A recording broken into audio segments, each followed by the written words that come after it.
우리가 만약에 어려운 일이 있으면 당연히 본능적으로 피할 것을 찾습니다. 그리고 그 피할 곳을 찾아서 안식을 누리게 되죠. 어렸을 때 숨바꼭질이라고 하는 놀이를 하다 보면 아이들하고 열을 세고 친구들하고 숨습니다. 그리고 가장 잘 숨을 만한 곳에 숨으면 굉장히 마음이 뿌듯하죠. 나는 오늘 잘 숨었다. 그리고 친구들이 나를 찾지 못해서 너무너무 기쁘다라고 하는 생각을 하게 됩니다. 우리가 만약에 어려움 당해서 피할 곳에 숨는다면 그 마음은 평안함을 얻겠죠. 당연히 믿음의 백성들은 그 숨는 곳이 바로 누구의 품일까요? 하나님의 품일 것입니다. 하나님의 품에 숨었을 때 가장 완벽한 안식을 누리는 것일 것이고, 하나님 품에 있을 때 가장 평안함을 누리게 될 것입니다. 오늘 우리가 읽은 시편의 저자인 다윗이 이런 어려움 속에 과연 어디에 있을 것인가, 어디에 숨을 것인가, 그런 생각에 있었습니다. 이 시편, 오늘 시편 34편의 시편은 사무엘상 21장을 배경으로 하고 있습니다. 다윗이 사울에 의해서 광야로 쫓겨나갔습니다. 광야로 나가서 생각해 보니 막막하죠. 자신을 따르는 젊은 군인들과 광야에 나섰지만 이 사람들을 데리고 어떻게 생존할 것인가, 뭘 먹고 살 것인가, 또 얼마 가지 못해서 이 사울에게 쫓겨서 잡히게 되면 당장 죽임을 당할 텐데 어떻게 할 것인가. 호련단신이면 차라리 잘 숨어 다닐 수 있겠는데 지금 딸려있는 사람들이 한둘이 아니었거든요.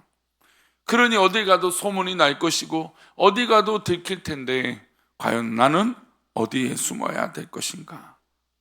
그래서 그가 생각했던 것이 블레셋 가드왕 아기스에게로 도망가는 것이었습니다.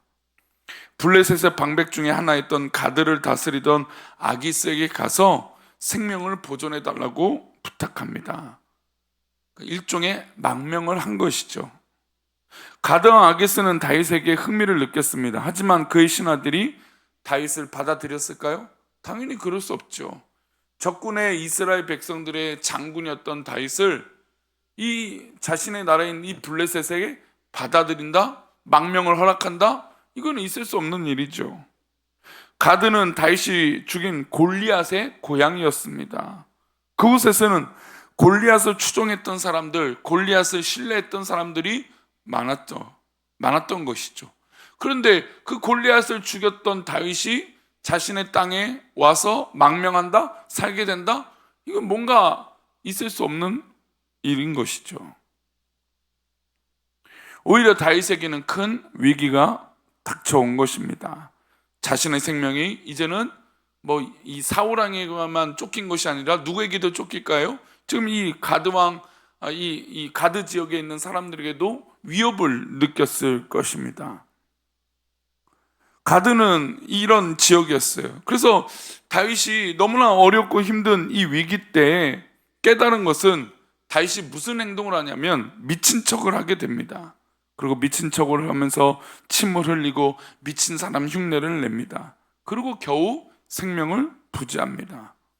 그게 바로 이제 사무엘상 21장의 내용이고, 오늘 이 시편의 34편의 말씀은 바로 그 배경을 가지고 노래한 거예요. 그래서 시편 34편 이 시작의 말씀을 보면 가드왕 아비멜렉에게 의해서 쫓겨난 이후에 지은 시라고 돼 있어요. 그러니까 이 가드 지역에서 다윗이 미친 척하고 자신의 생명의 보존되기 위해서 그렇게 미친 행동을 한 다음에, 연기를 한 다음에 살고 나서 고백했던 노래라는 것이죠. 그리고 그 일 이후에 깨달은 것이 무엇이냐? 바로 8절 말씀이에요. 우리 8절 말씀 다시 볼까요? 너희는 여호와의 선하심을 맛보아 알저다. 그에게 피하는 자는 복이 있도다. 그러니까 자신이 생명을 부지하고 살기 위해서 가드 지역에 갔더니 오히려 그 지역이 블레셋 땅이었고 뿐만 아니라 골리앗의 고향이었던 거예요. 그러니 오히려 이제 역공을 당할 위기가 왔던 거죠. 그러니까 자기가 생명을 부지하기 위해서 정치적 망명을 하고 좀 살아보겠다라고 했더니 인간의 방법을 선택했더니 그게 오히려 자신에게 화가 있었다라는 거예요. 그런데 가만 보니까 내가 피할 것과 내가 살아날 수 있는 비결은 어디로 피하는 것이 복이 있다라고 말하고 있습니까? 하나님께 피하는 자가 복이 있다라는 것이죠. 다윗은 가드왕 아기스에게로 피할 때 아기스가 자기에게 정말 유일한 대안이라고 생각했을 것입니다. 그리고 그것이 피할 것이라고 생각했던 것이죠. 하지만 현실은 반대였던 것이죠. 다윗이 아기스에게 쫓겨나서 하나님 앞에 회개하면서 고백했습니다. 하나님께 피하는 것이 복이었다. 우리는 어떻습니까? 위기와 어려움이 겪었을 때, 크고 작은 고비를 만날 때 눈에 보이지 않는 하나님을 의지하는 것이 가장 안전하고 선한 길임을 알고 있음에도 불구하고 하나님보다 누구를 의지할까요? 사람을 의지할 때가 있습니다. 그렇다면 그 장소나 사람이 우리를 오히려 배신하거나 우리를 오히려 더욱더 공경에 빠뜨리는 경우들이 있다라는 것이죠. 배신당하고 믿었던 사람들에게 뒤통수를 맞을 때가 있다라는 겁니다. 그게 인간의 힘을 빌은 것이죠. 그러나 다윗은 그렇게 인간의 힘을 빌고 나서 깨달은 것은 결국 하나님 품에 돌아가는 것이 복이다라는 것을 깨달았던 것입니다. 다윗은 가드왕 아기스에게 겨우 풀려났습니다. 미친 척하고 침을 흘리고 그러고 난 이후에 거기서 빠져나올 수 있었죠. 그리고 사무엘상 22장을 보면 다윗이 결국 어떻게 됐냐면 다시 광야로 갑니다. 숨을 곳이 없는 광야로 돌아가게 됩니다. 그런데 그곳에서 어떤 굴을 만났냐면 성경에서 유명한 굴 중에 하나인 아둘람 굴을 만나게 됩니다. 아둘람 굴은 이 광야에서 이스라엘 광야에서 가장 요새와 같은 땅이었습니다. 그리고 그런 굴이었어요. 그리고 다윗을 따르는 400명과 함께 그 아둘람 굴에 숨게 됩니다. 사람을 의지했다가 크게 당하고 광야로 나온 그를 하나님은 도우셨습니다. 하나님은 그에게 숨을 곳 안식처를 허락하셨죠. 그에 그가 고백했던 말이 바로 6절이에요. 우리 6절 말씀인데요, 보겠습니다. 이 공고한 자가 부르짖음에 여호와께서 들으시고 그의 모든 환난에서 구원하셨도다. 보세요. 지금 다윗은 자신의 생명을 부지하기 위해서 가드왕 아기스를 만났습니다. 그리고 그에게 정치적 망명을 했는데 오히려 그곳에서 죽음의 위기를 맞이하게 되죠.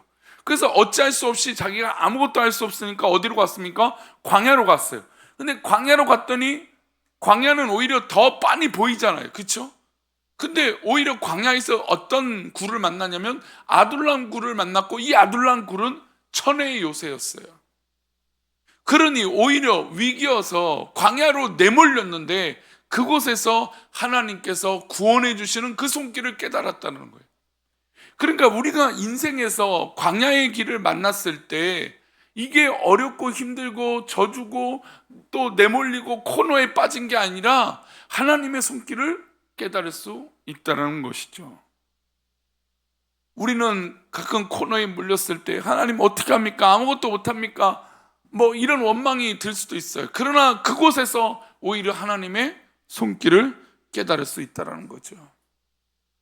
위기의 그 순간에, 오히려 내몰렸던 그 순간에 하나님의 손길을 느끼게 된다는 겁니다. 다윗은 하나님 앞에 이 숨을 수 없었다라고 생각했던 이 광야에서 아둘람 굴을 만나면서 400명이 넘는 사람들과 그곳에서 생명을 유지하게 됩니다. 그리고 다윗은 한 번 더 17절에 고백을 합니다. 함께 읽겠습니다. 의인이 부르짖음에 여호와께서 들으시고 그들의 모든 환난에서 건지셨도다. 예, 그렇습니다. 이 믿음의 사람, 이 다윗이 하나님 앞에 부르짖으니까 하나님께서 들으시고 모든 환난에서 건져주신 것이죠. 여러분, 이게 바로 믿음의 사람들의 방법이에요. 내가 내 방법으로 내가 사람을 의지하고 내가 그것이 좋다라고 여겼지만 오히려 더 궁지에 몰릴 때가 있다는 것이죠. 그러나 하나님을 믿고 내가 때로는 광야에 내몰릴 것 같은 그런 상황이 있을지라도 하나님께 부르짖었더니 하나님, 이제 나는 아무것도 할 수 없습니다, 하나님 앞에 모든 걸 맡깁니다 라고 부르짖었을 때 오히려 하나님께서 어떻게 하십니까? 우리를 구원하여 주신다는 거죠. 그러니 우리가 코너에 몰렸을 그 순간에 선택하는 건 인간의 방법을 찾는 게 아니라 하나님의 방법을 의지하는 것이죠.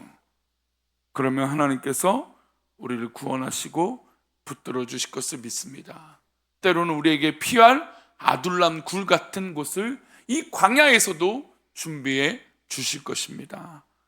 우리는 이 세상을 살아가는 것이 바로 광야에서 살아가는 것과 같다라고 고백을 하고 있습니다. 그렇다면 이 광야에서 선택하는 건 다른 게 아니라 하나님께 부르짖는 것이죠. 내가 위기가 왔다라는 그 순간에, 아무것도 할 수 없다라고 하는 그 순간에 우리가 선택하는 건 하나님께 부르짖는 것입니다.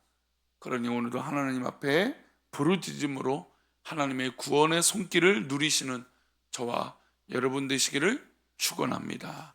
기도하겠습니다. 하나님 아버지, 오늘 하루도 우리가 믿음으로 살아갑니다. 하나님만 의지합니다.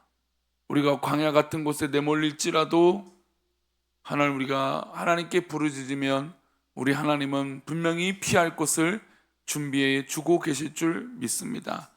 우리 귀한 믿음의 백성들이 그렇게 하나님 앞에 서게 하여 주시고 믿음으로 하나님만 바라보며 나아갈 수 있도록 하나님 역사하여 주옵소서. 주님께서 허락하신 믿음의 백성들 정말 더욱더 긍휼히 여기시고 하나님 크신 팔로 인도하여 주옵소서. 주님, 나와 함께 하시고 우리와 함께 하시고 오늘 하루도 우리를 지켜주실 것을 믿사옵고 거룩하신 예수 그리스도 이름으로 기도 올리옵나이다. 아멘.